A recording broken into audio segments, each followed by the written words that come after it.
Génibet, Paris-Picanly. En ce moment, profitez de 250 € de bonus de bienvenue. Bonjour à toutes et bonjour à tous, on se retrouve pour évoquer le programme de ce dimanche 18 février, Quintet Plus Top 5 Génibet sur l'hippodrome de Paris-Vincennes, une épreuve qui s'adresse à des trotteurs d'âge. Nous évoquerons donc cette rencontre, le prix d'Arras dans la première partie de l'émission, et dans la deuxième, j'aurai des coups de cœur, des informations à vous transmettre concernant Vincennes, mais également concernant Pau, qui propose un programme de qualité. Vous pouvez également partager ce programme et le liker, et ce via nos différents supports sociaux, ne vous en privez surtout pas. Donc pour ce quintet prix d'Arras, j'aime beaucoup le 14 Zola, un cheval qui a déjà couru à 6 reprises sur notre sol et se recommande de 4 succès. Il a signé 2 victoires au cours du meeting d'hiver de Vincennes, des victoires sur 2100 mètres, mais le longement de distance ne va pas le déranger.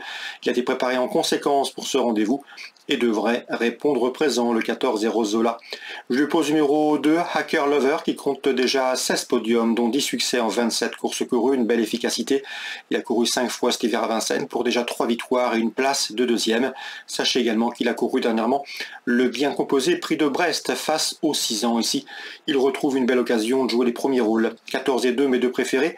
Ce sont à mon avis les deux chevaux de la course.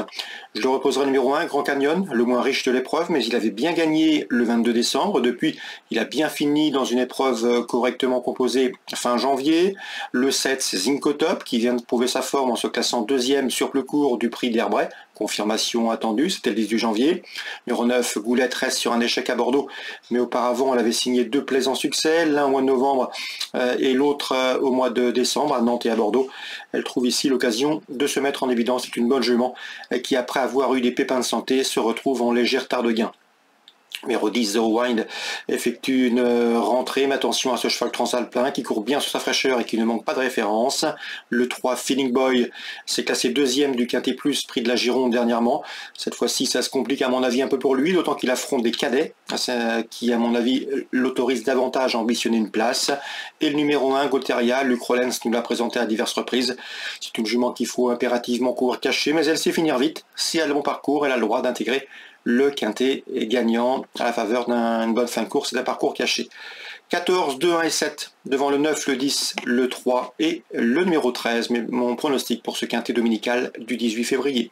En canon partant, pourquoi pas envisager Guapo Marboula, numéro 16, qui a des références au trot monté, mais qui est capable de surprendre également à l'attelé. On se retrouve désormais pour les coups de cœur. En ce moment, profitez de 250 € de bonus de bienvenue. Voici désormais mes informations et conseils de jeu pour ce dimanche 18 février. On commence par Vincennes et l'épreuve d'ouverture. Dans cette première, j'aime beaucoup le 105 Jour d'érable qui a bien gagné dernièrement en étant pieds nus. À mon avis, il devrait répéter, tout comme le numéro 11, Juste Stop, qui reste sur 2 plaisants succès. Lui aussi a bien gagné à Vincennes dernièrement sur la grande piste. Quid de l'opposition. Yannick Despet n'est pas négatif au sujet du 115 Jackpot d'Orgueil, qui d'après lui est compétitif dans cette catégorie. Attention également au numéro 10, Johor, qui a bien fini dernièrement, début janvier, et qui devrait monter en puissance. Concernant la troisième, j'ai pu m'entretenir avec Arnaud Barré. Son interview est disponible gratuitement sur canalturf.com. Sachez que l'homme est confiant, le cheval a fait une rentrée, mais il a été travaillé en conséquence. 306 Horizon du Thé, un cheval qui d'après lui, d'après son mentor, n'a pas les gains en rapport avec sa qualité. Un cheval qui a été retardé par des problèmes de jambes, notamment une jambe. Ici, on l'a préparé en conséquence pour ce rendez-vous. On s'attache les services d'un pilote. Le cheval sera pieds nus. Il n'a encore jamais été de l'avant, mais ce n'est pas une interdiction au dire de son mentor. Vous l'aurez compris, l'homme qui entraîne dans le sud-ouest est assez confiant. 306 Horizon du Thé en déplacement ambitieux. Concernant le prix Pontavis de Seine, épreuve de groupe 3, plusieurs chevaux se détachent. Le 6 notamment, Gigolo Lover, qui retrouve le parcours sur lequel il avait remporté le prix Reynolds au mois de novembre. S'il est bien d'allure, il doit pouvoir confirmer.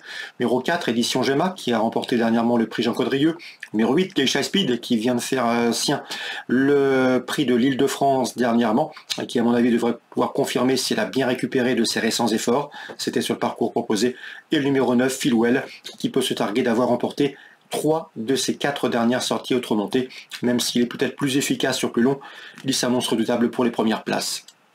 Donc dans la 6e, dans l'ordre des gains, le 609, le 608, le 606 et le 604.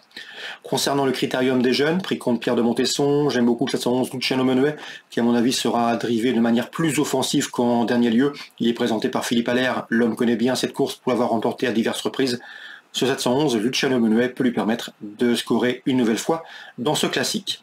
Le 710, Loulou Demi, est un bon cheval, un cheval en constant progrès. Il m'a bien plu dernièrement lorsqu'il a gagné le prix Léopold Verhoeven. Rien ne s'oppose à une confirmation de sa part. Le cheval doit pouvoir être de ce niveau-là, 711, 710. Concernant Pau, en Réunion 5, pas moins de 12 courses au programme palois, réunion chargée. J'ai ciblé quelques épreuves. Le prix Camille Dubosc, dans lequel le 204, Losange Vert et Bleu me semble incontournable. 2 courses au compteur, 2 victoires à Pau. Confirmation entendue, vu l'essence et le style de ses succès. Concernant Patrice Quinton, il est bien représenté dans la 4e avec le 9, Hello Tivola, qui a bien fini derrière moi, voire même très bien fini, qui devrait répéter. Attention également numéro 4, Feu du Large, toujours un gambe à 9 ans. Concernant le prix Antoine de Palamini, Daniel Amélé est bien représenté avec le 601, Chanteur du Bourg, Charme Doré, et le numéro 2, Chanteur du Bourg, qui ont en commun de rester sur une plaisante victoire sur le steeple. On peut toutefois le reposer, le numéro 3, King Lovely, qui reste sur 3 victoires sur le steeple, la dernière en date obtenue sur l'hippodrome palois, et qui également a fait sensation, a fait impression lors de ses dernières victoires. Elle devrait répéter. Donc dans la 6e, le 1, le 2, le 3 me semblent être les 3 chevaux de la course pour cette épreuve estampillée Listed Race. Voilà donc pour les informations de ce dimanche. À très bientôt, très bon jeu à tous. Et n'hésitez pas à partager le programme, à le liker, s'il vous a donné satisfaction. Génibet, Paris Picardie. En ce moment, profitez de 250 € de bonus de bienvenue.